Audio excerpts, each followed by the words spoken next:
कौन सी दिशा में, जिससे आप बहुत ज्यादा तरक्की प्राप्त कर और आप अपने जीवन में सभी बाधाओं को खत्म कर।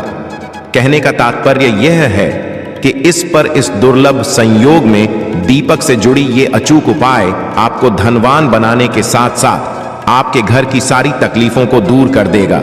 चाहे वो आपकी पुरानी बीमारी हो या बुरी से बुरी नजर, इस एक उपाय से आपके सभी पितृदोष, नजर दोष, शत्रु का भी नाश हो जाएगा।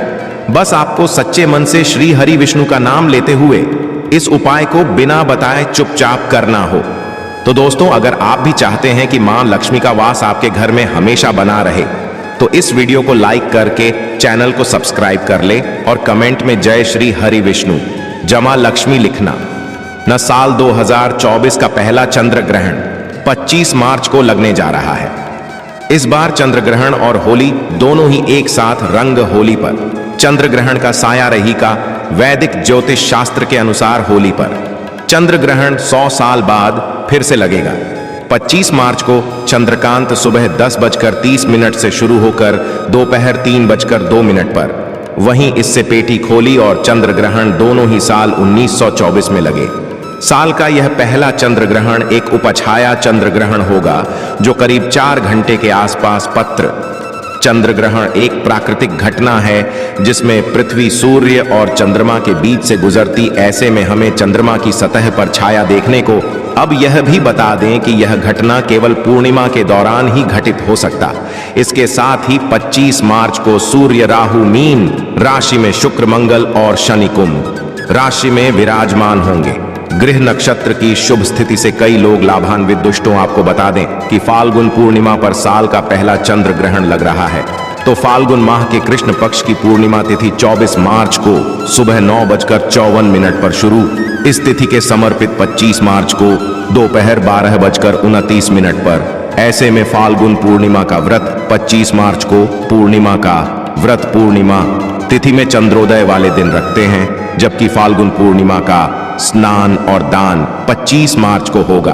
पूर्णिमा के दिन पवित्र नदी में स्नान, लक्ष्मी नारायण की पूजा का विशेष महत्व है। लेकिन फाल्गुन पूर्णिमा पर चंद्र ग्रहण का साया रहेगा। तो आज की जो वीडियो है पूरी तरह से संध्या वंदन पर आधारित है। शाम के समय जो आप संध्या वंदन करते हैं, पूजा आराधना करते हैं, दीप प्रज्वलित करते हैं, वह किस प्रकार से आपको करना है कि इस नियम का पालन करना है। मतलब आज की वीडियो पूरी तरह से आपके प्रश्नों पर आधारित है, जिनका उत्तर मैं आपको शास्त्रों के अनुसार देने का पूरा प्रयास करूंगा।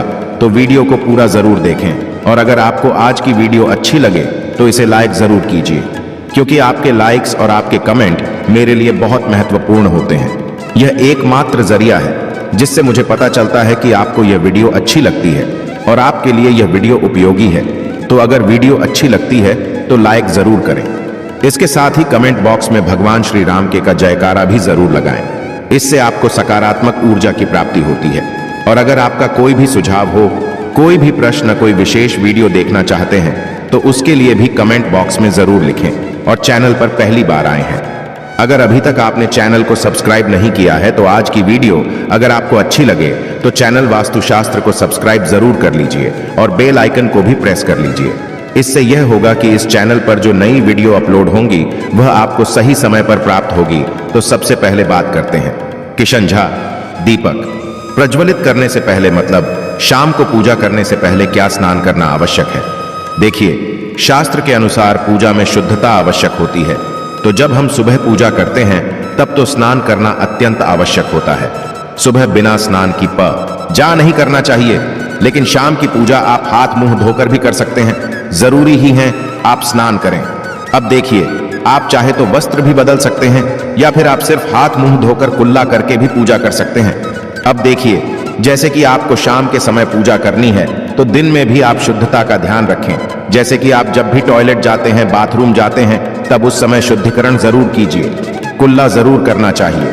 हर बार जब आप बाथरूम जाते हैं तो अगर आप दिन भर शुद्धिकरण का ध्यान रखते हैं तो शाम के समय बिना स्नान किए भी सिर्फ हाथ पांव की पूजा कर सकते हैं। और चाहे तो स्नान भी कर सकते हैं। जैसे कि गर्मियों के दिन है तो शाम के समय भी आप स्नान करके पूजा कर सकते हैं। तो बहुत सारी चीजें आप स्वयं भी अपने विवेक से निर्धारित कर सकते हैं। अगला प्रश्न है आपका कि शाम की पूजा में दीपक इस समय जलाना चाहिए। तो देखिए, शाम को जो पूजा का समय होता है वह गोधूली बेला का समय होता है, प्रदोष काल का समय होता है। मतलब जी, समय सूर्य अस्त हो रहे होते हैं। उस समय हमारे घर में दीपक प्रज्वलित हो जाना चाहिए। अब जैसे कि आप लोगों के प्रश्न आते हैं कि कितने बजे दीपक जलाना चाहिए। शाम को तो देखिए, शाम को सूर्यास्त का समय हर मौसम में अलग अलग होता है। कभी जैसे कि सर्दी दिया चल रही होती है तो 4:30 पर भी सूर्यास्त हो जाता है। कभी कभी 5:30 तक भी सूर्यास्त हो जाता है। जैसे गर्मियों का मौसम है तो 6:30 से लेकर 7 बजे तक ऐसे ही सूर्यास्त का समय होता है। कई बार 7:30 का टाइम हो जाता है। गर्मियों में तो प्रत्येक मौसम में सूर्यास्त का समय अलग होता है, इसलिए एक सही समय बताना कि इसी समय आप दीप प्रज्वलित करें, यह तो बहुत मुश्किल होगा और यह ठीक भी नहीं होगा। एक ही समय पर हर बार हम दीप प्रज्वलित नहीं कर पाएंगे, इसलिए संध्या काल का ध्यान रखिए। जब संध्या काल का समय होता है, मतलब जब सूर्य अस्त हो रहा होता है, उस समय आप अपने घर में दीपक प्रज्वलित कर दीजिए। और अब बात करते हैं कि कितने दीपक आपको अपने घर में प्रचलित करनी चाहिए। प्रतिदिन शास्त्रों के अनुसार संध्या काल में प्रतिदिन अपने घर के मुख्य द्वार पर एक दीपक जरूर जलाना चाहिए। इससे क्या होता है, देखिए, शास्त्रों के अनुसार शाम के समय संध्या काल में लक्ष्मी माता और उनकी बहन दरिद्रता दोनों ही भ्रमण पर निकलती है, तो घर के मुख्य द्वार पर दीपक प्रज्वलित होता है। उस घर में मां लक्ष्मी प्रवेश कर जाती है, और जिस घर के मुख्य द्वार पर दीपक नहीं चल रहा हो उस घर में दरिद्रता प्रवेश कर जाती है। तो इसलिए मां लक्ष्मी का प्रवेश आपके घर में हो, इसके लिए घर के मुख्य द्वार पर एक दीपक जरूर प्रज्वलित करना चाहिए। और हां, घर के मुख्य द्वार पर जो दीप प्रज्वलित किया जाता है संध्या काल में, इसके बहुत सारे फायदे शास्त्र में बताए गए हैं। शास्त्रों के अनुसार संध्या काल में घर के मुख्य द्वार पर दीप प्रज्वलित होता है, उस घर में किसी भी प्रकार की नकारात्मक ऊर्जा प्रवेश नहीं करती है। कोई भी वास्तु दोष आपके घर में हो, अगर आप मुख्य द्वार पर दीप प्रज्वलित करते हैं तो समस्त प्रकार के वास्तु दोष से मुक्ति मिल जाती है। और अगर आपके घर में पितृदोष है, जिसकी वजह से परेशानियां आपके घर में बनी हुई है, तो घर के मुख्य द्वार पर जो हम दीप प्रज्वलित करते हैं, इससे घर का पितृदोष भी समाप्त हो जाता है। और इसके अलावा घर में किसी भी प्रकार की अशांति रहती हो, या फिर आपके घर में बीमारियां बहुत रहती हैं, कलह रहता है, आर्थिक तंगी रहती है, तो घर के मुख्य द्वार पर हम दीप प्रज्वलित करते हैं तो समस्त प्रकार की परेशानियों से, दुखों से आपको मुक्ति मिल जाती है। इसलिए घर के मुख्य द्वार पर दीप प्रज्वलित करना अत्यंत आवश्यक होता है। तो शास्त्रों के अनुसार घर के मुख्य द्वार पर एक दीपक अवश्य ही होना चाहिए। और बाद कई दूसरे दीपक की तो दूसरा दीपक आपको अपने घर की तुलसी के पास प्रज्वलित करना चाहिए। शास्त्रों के अनुसार अगर शाम के समय संध्या काल में तुलसी की जड़ के पास अंधेरा रहता है, ऐसे घर में दरिद्रता का स्थायी वास जा आता है।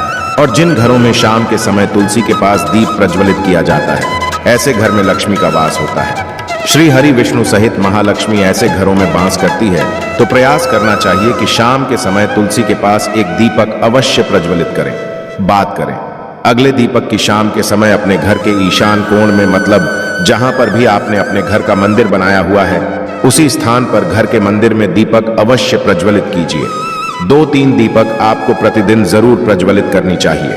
और अगर आप तीनों दीपक प्रतिदिन प्रज्वलित करते हैं तो विश्वास रखिए, आपके घर की बहुत सारी परेशानियां वह यहीं समाप्त हो जाती हैं।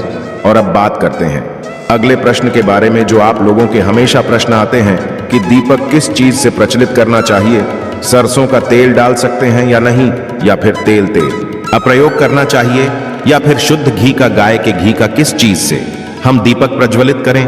तो देखिए, शास्त्रों के अनुसार सरसों के तेल का दीपक हर जगह प्रज्वलित नहीं करना चाहिए। सरसों का तेल कड़वा तेल कहा जाता है। इस तेल को हम प्रज्वलित करते हैं शनिदेव के लिए। शनिदेव के लिए अगर आप दीप दान करते हैं शनिवार के दिन, तो आपको सरसों तेल का दीपक प्रज्वलित करना चाहिए। और आप चाहे तो जैसे कि पीपल का वृक्ष होता है, वहां पर भी सरसों के तेल का दीप प्रज्वलित कर सकते हैं। या फिर भैरव देवता होते हैं, उनके लिए भी तेल का दीपक प्रज्वलित किया जाता है। इसके अलावा कहीं पर भी सरसों तेल का दीप प्रज्वलित करने की बात शास्त्रों में नहीं कही गई है। शास्त्रों के अनुसार घर में ज्योति प्रज्वलित किया जाता है, या किसी भी देवता के निमित्त जो हम दीप प्रज्वलित करते हैं, उसने गाय का घी डालकर ही प्रज्वलित करना चाहिए। अब देखिए, ऐसे समय में जबकि गाय का शुद्ध भी नहीं मिल पाता है, तब हमें क्या करना चाहिए। तब आपको गाय के घी के नाम पर जो भी ही मिल जाता है, या फिर शुद्ध भी मिल जाता है, उसका प्रयोग कर सकते हैं। या फिर आप चाहें तो तेल का दीप प्रज्वलित कर सकते हैं। तो प्रतिदिन जो आप दीपक प्रज्वलित करते हैं अपने घर में, चाहे आप घर के मुख्य द्वार पर प्रज्वलित करें या फिर तुलसी के पास प्रज्वलित करते हैं या फिर घर के ईशान कोण में प्रज्वलित करते हैं, सभी दीपक आप तिल के तेल या शुद्ध घी का प्रज्वलित करें। और हां, जब आप दीपक प्रज्वलित करते हैं, जैसे कि मुख्य द्वार पर ज्योति प्रज्वलित करेंगे या फिर तुलसी के पास दीप प्रज्वलित करते हैं या फिर घर में भी जो दीप प्रज्वलित किया जाता है, तो ध्यान रखना चाहिए एक चीज का, कभी भी दीपक को सीधे जमीन पर नहीं रखा जाता है। दीपक रखते समय प्रतिदिन दीपक के नीचे थोड़ा सा आप चाहे तो चावल रख सकते हैं या फिर आप चाहे तो थोड़े से पुष्प रख सकते हैं। और हां, अगर आप दीपक के नीचे चावल रखते हैं तो इस बात का आपको ध्यान रखना है कि चावल अखंडित होना चाहिए, क्योंकि ऐसा माना जाता है कि अगर टूटे हुए चावलों का प्रयोग हम पूजा में करते हैं, किसी भी प्रकार से, चाहे दीपक के नीचे रखकर करते हैं या फिर अक्षत के स्वरूप में करते हैं, तो इससे घर में दरिद्रता आती है। इसलिए अखंडित चावल होनी चाहिए अगर आप दीपक के नीचे रखते हैं तो। और जैसे कि कई लोगों के प्रश्न आते हैं कि प्रतिदिन जो दीपक के नीचे हम चावल रखेंगे तो उस चावल का अगले दिन क्या करना चाहिए, तो अगले दिन उठाकर आप पक्षियों को डाल दीजिए, पक्षी उसे खा जाते हैं। और घर में जो आप ईशान कोण में दीप प्रज्वलित करते हैं, मतलब घर के मंदिर में जो दीपक प्रज्वलित किया जाता है, उस दीपक को आप किसी पात्र में भी रखे हैं, जैसे कि एक छोटी सी प्लेट ले लीजिए, उसी प्लेट में दीपक रख दीजिए और उस दीपक को हम प्रज्वलित करते हैं। मतलब घर के मंदिर में जो दीपक प्रज्वलित करेंगे वहां आप किसी पात्र में भी रख सकते हैं, लेकिन सीधे जमीन पर आपको कोई भी दीपक नहीं रखना, इस बात का ध्यान रखिए। और आपका अगला प्रश्न है कि शाम की पूजा करते समय किसी मंत्र का जप करना चाहिए। दीप प्रज्वलित करते समय दीप जलाने का मंत्र क्या होता है, तो देखिए, दीप जलाने का मंत्र मैं आपको बता देता हूं। आप अगर जप सकते हैं तो जरूर जब यह, लेकिन अगर आपके मंत्र नहीं जप पाते हैं तब भी शाम के समय जब आप दीपक प्रज्वलित करते हैं उस समय आप किसी भी मंत्र का जप कर सकते हैं।